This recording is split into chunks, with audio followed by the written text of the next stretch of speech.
It woke Mark Walker up. It sounded like someone slammed the door shut. Just to be sure, he crept out of his bedroom and checked his house surrounding. He went to his daughter's room and then his son's bedroom. In the darkness, it seemed like both of them were sound asleep. He went back to sleep, thinking perhaps it was just in his mind. He didn't know that someone had just robbed his daughter's life from the safety of their own home. Emma Walker was not just a pretty-faced cheerleader portrayed in every other cliché high school movie. She was intelligent, an incredible bright student, and active in after-school activities. She aimed to be an ICU nurse in the future.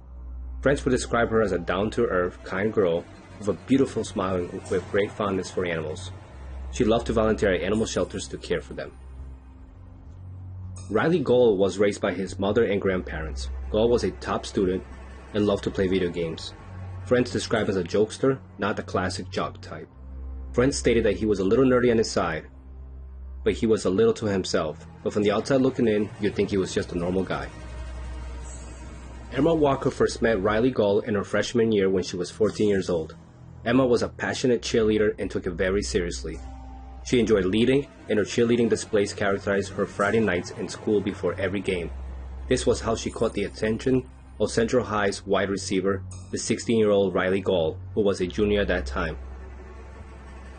Riley was the kind of guy everyone liked. Emma's mother would even say he came in very nice in the beginning. He was even described as a nice boy next door. Emma's father described him as a very nice-looking young man, very well-mannered. Even friends of Emma thought that Riley was too shy to engage in their group conversations. Riley and Emma started dating as soon as they met. They both soon became a perfect couple of the school. Emma would post photos after school with captions that only portrayed how happy and good the relationship was. Her social media accounts was filled with pictures of a seemingly perfect pair paddle boarding together, embracing and taking silly selfies. At one post, she even wrote, "Look how lucky I am." But Emma's parents, however, kept a stringent check on them as Emma was only 14 years old. They were allowed to meet under the supervision after game nights. Emma's mother and father also routinely checked her messages and Snapchat. It was in 2015 that they started noticing red flags from Riley's end. It was in the way that he talked to Emma, and their text conversations, her mother would state. They tried to distance the two because they had suspicions that Riley had started going back to his ex-girlfriend despite seeing Emma. The couple had a very toxic relationship. They had broken up and made up with each other several times in the span of 2 years. Emma's friends told the investigators that they felt first Riley was weird when they realized he didn't want to hang out with Emma's friends. They ignored it because they thought he was just shy.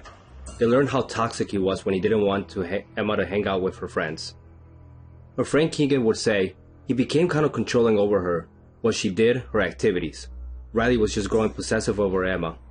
He started controlling who Emma could hang out with, forcefully exerting his opinions on how she dressed and spamming her phone with messages. He became more clingy as time passed and would wait for hours outside the supermarket where Emma worked until her shift ended. Their fights had started to get intense. They ranged from verbal abuse from Riley's end to the point where he had given her a death threat. "I hate you. I hate everything about you. You're the biggest bitch I've ever come in contact with, and you're dead to me. I'll check the obituary. F you," one of the messages read on Snapchat. That's where Emma's parents really started to get concerned. But each of those messages was quickly followed by an apology text like, "Emma, I'm sorry for however I act, and I love you more than words can describe." When Riley graduated and started going to college, Emma's parents thought Riley would finally leave Emma alone. But Emma was adamant about maintaining her relationship with Riley. The couple fell into a cycle of breakups and patch-ups. Emma's parents soon realized the emotional abuse that was taking a toll on their daughter. They even tried breaking the couple up, but Emma wouldn't. Then they took away her phone, hoping that they would drift apart. But Riley sneakily gave Emma an iPod Touch so that they could communicate through Wi-Fi. When her parents found out about it, they grounded Emma. Emma and Riley's relationship continued even after Riley graduated from high school and moved to a college about 30 minutes away. But Emma finally ended the relationship when she saw posts of Riley with many different girls on campus. Riley did not respond too well to this breakup and tried to kill himself by ingesting Vicodin with alcohol. His friends witnessed his mood swings. He would be off to the side moping and saying things like, "Oh, I just feel so depressed, I want to hurt myself, blah blah blah blah," said Gold's friend Alex McCarthy. Just thinks that he would just say a lot as a cry for help, I guess in his own way. Meanwhile, Emma began to return to her usual happy and confident self. On November 18th, Emma went for a gathering at her friend's place. There she received a series of text messages from an unknown number. The messages stated, "Go to your car with your keys." The text read, "Go alone. I've got someone you love. If you don't comply, I will hurt them." Emma was beginning to suspect the messages were being sent by a friend of her ex-boyfriend. She challenged the anonymous texter with her suspicions. Emma then pulled a friend aside to show him the text, and the pair walked outside briefly but saw nothing. "What part alone wasn't clear?" read the next text Emma received. "I don't want to hurt a loved one." "I'm no one's friend," the texter replied. "We've have him now. If you don't care about him anymore, then it shouldn't bother you. Call the police and he dies. Your choice. If you'd like to hear his final screams, give me a call. He's in a ditch beside the house. It's a shame you can all of a sudden not value someone's life." With her friends by her side, she decided to check it out. Surely enough, there was a body laying face down. It was Riley. He claimed that he was kidnapped and had no idea what had just happened. Neither did Emma nor her friends believe them. Emma was frightened and angry. She asked Riley, "Why are you here?" Riley responded, "I don't know what happened. I don't know how I got here. I've been kidnapped. Someone dropped me off here. I don't know what's happening. Where am I? How'd I get here?" But the more Emma pressed, the more Riley insisted he had been kidnapped. Finally, she had enough and told Riley, "We just broke up. Leave me alone." She then proceeded back inside. Rejected, Riley walked away. Riley claimed that the kidnappers had taken his phone but began texting Emma with it after she left. Riley texted one of his friends. "My head is throbbing," he wrote. "I have no idea what happened. I literally woke up in her yard. I could have been killed and Emma didn't even give a damn." Riley then called one of his friends Noah, telling him the same story. Noah would say Riley was adamant about not calling the cops, telling Noah, no cops, no cops. But Noah didn't believe Riley. When Emma's friends dropped her off the next morning, Emma noticed a man dressed in all black roaming her streets. When she was all alone at home, he kept ringing her doorbell, trying her doorknob, and knocking on her door frantically. Scared, she texted the football player, "I hate you, but I need you to come over right now." Like a good friend, he rushed over, but by then the mysterious man in black was gone. Riley waited with Emma in her driveway until her parents returned. Emma's friends believed Riley was the mysterious man, but Emma believed him though. "It wasn't Riley," Emma said in her text to her friends. "He texted me speeding over here." While her parents were skeptical about Riley and his timely arrival with the disappearance of the mysterious man, Emma trusted him. That incident terrified Emma to the point she asked her parents to set up a house alarm. On November 21st, at 6:30 a.m., Emma's mother Jill went into her daughter's room to wake her up for school, but her daughter wouldn't budge. Jill Walker stated, "I said her name. I didn't hear anything. I bumped her leg, didn't hear anything." Jill Walker said, and then looked at her face and realized, "And checked for a pulse and I couldn't find anything. I don't remember a whole lot from that. I know I called 911. She then realized something was really wrong. Her daughter was pale and her lips were blue. She called for 911. "I just tried to wake up my daughter for school, and she has no pulse." You said that she's non-responsive? Yeah. But her daughter had been dead for hours. There was no indication of any fights or obvious foul play in the room. Just that Emma vomited on her bed, and there was a slight presence of blood by her ear. Investigators later realized a bullet entry wound by her left ear, and the vomit was Emma's brains. Another bullet was lodged in the pillow. The authorities found a 9mm shell casing outside the house, and a neighbor reported hearing gunshots at around 2:30 a.m. Someone shot at Emma bed twice from the outside, and one of the shots murdered her in her sleep. Later, investigators would obtain video footage from a neighbor's camera. That footage shows a person wearing all black the Saturday morning before Emma was found deceased. Of course, Riley being Emma's problematic ex-boyfriend was brought up by people around Emma. Riley insisted he could never hurt Emma, for he loved her. Riley claimed he was on a call with Emma from his dorm just hours before the shooting, talking about their relationship. However, Riley's roommate countered this. fact by saying he didn't even see Riley until it was 5 in the morning. The day after Emma's murder, he posted a tweet saying, "To think that every memory we have, every happy special moment we shared, can't ever be relived. I love you, Emma Jane Walker."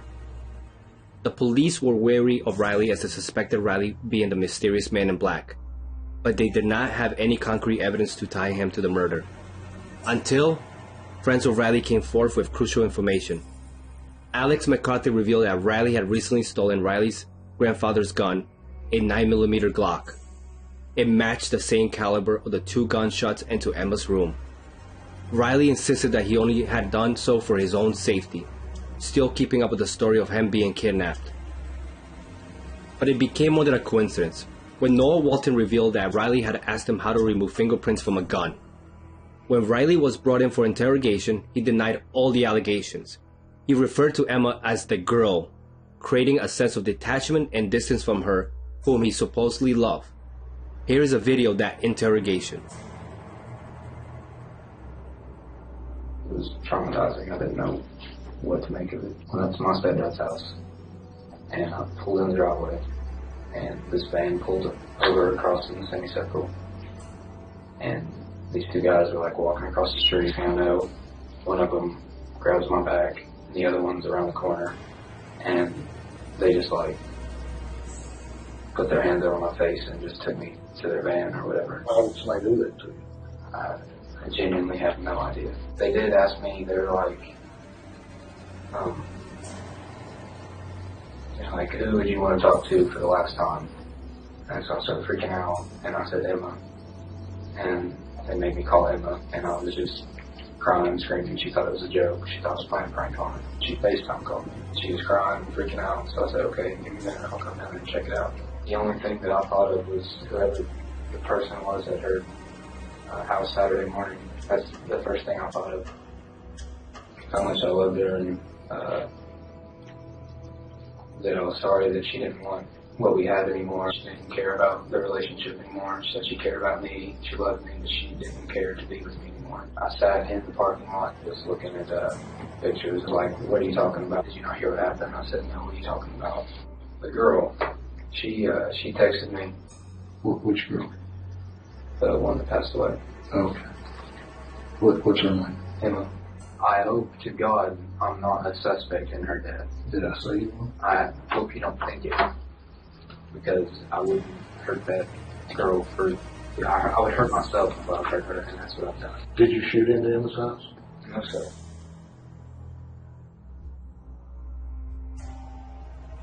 When he was released, he contacted his 2 friends, Alex and Noah, asking them not to reveal any more information to the authorities. Riley was sensitive and defensive on this matter, even after his friend told him that he didn't have to, and if anything, this would help to clear his name. The 2 friends returned to the police, offering their help to seek justice for Emma, despite knowing the risk they would be exposed to. Both of them wore a wiretap and secretly recorded Riley when they invited him over for video games. In the recording, he threw out a few assumptions, including Emma's family were planning to pin the murder on him because they disliked him, and Riley stated, "They don't know anything. If they did, I would be in jail right now." He then asked for help to get rid of the gun by throwing it into the Tennessee River, fearing that he might go down for something he was innocent of. Noah and Alex didn't believe him, but they had to go along with his plan as they needed more concrete evidence of Riley's confessing to the murder. Once they had confirmation that the gun was in Riley's bag, they texted a code word to the police. Here's a video of that hidden recording by Noah and Alex. I want to be so upset and I can't, because I'm worried about getting arrested and putting away for murder that I didn't commit. Never in my life would I kill someone that I love that much. Love you, bro. It sucks you gotta deal with all this, man. Listen, you guys, with my life, because, this is 70 years in jail if I get convicted of something I didn't do. Hey, just give him a gun. It just needs to be gone. For whatever reason, it just needs to be gone. You guys don't have to come with me if you don't want to. I got your back, man. It's in the Tennessee River. They will never find it. They don't know anything because they did. I would be in jail right now. Everybody that is friends with her that doesn't like me because of my podcast or whatever, they said she killed herself, she shot herself because of me.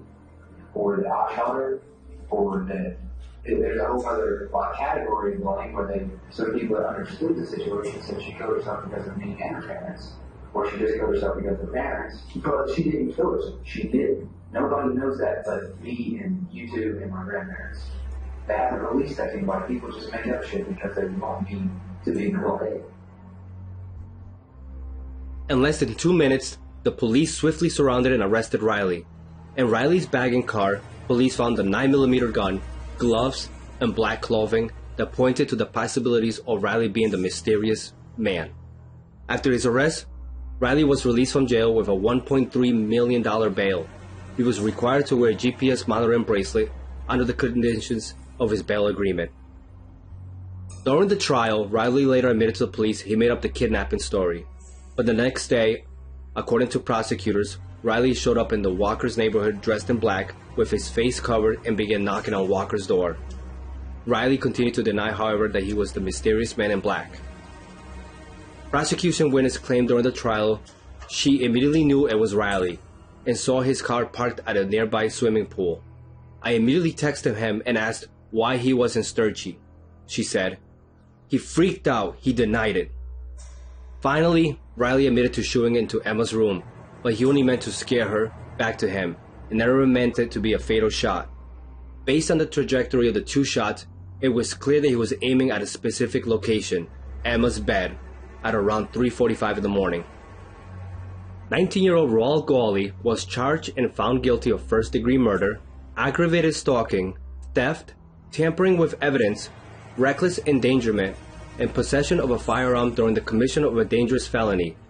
He was sentenced to life in prison without any possibilities of parole until he is at least 51 years old.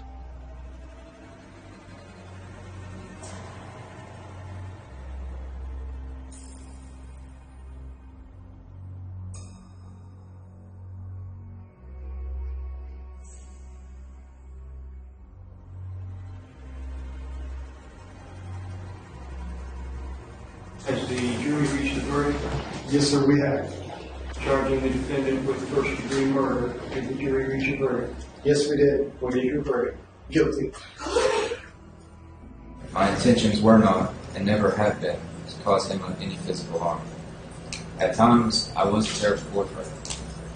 I caused her emotional and psychological pain during the 2 years that we were together. But I never once even imagined to cause her any physical harm. My intentions that night were never to harm Emma, let alone take her life. I wanted to scare her, to frighten her so bad that she would have no choice but to talk to me again, to confide in me. I would be there to comfort her and to win her back. I loved Emma, and there's not a day that goes by that I don't think about her or what I did. I know that I can't be forgiven, and this will never be forgotten. But now that the truth is out, I pray that it's enough to show that I never meant to take Emma's life. Again, I'm sorry. But in 2021, Riley filed a motion for a retrial, seeking an acquittal for lack of evidence, but his request for a retrial was denied. Emma should have graduated in 2018. Her parents accepted her diploma on her behalf. Since her death, her family and friends continue to keep her legacy alive. A remembrance of their daughter and her love for animals, and her dream of being an NICU nurse, the Walker family got a dog park and a patient's room at the East Tennessee Children's Hospital named after her. Emma's family wish is that people remember Emma by channeling her energy and being sure to always be kind to others.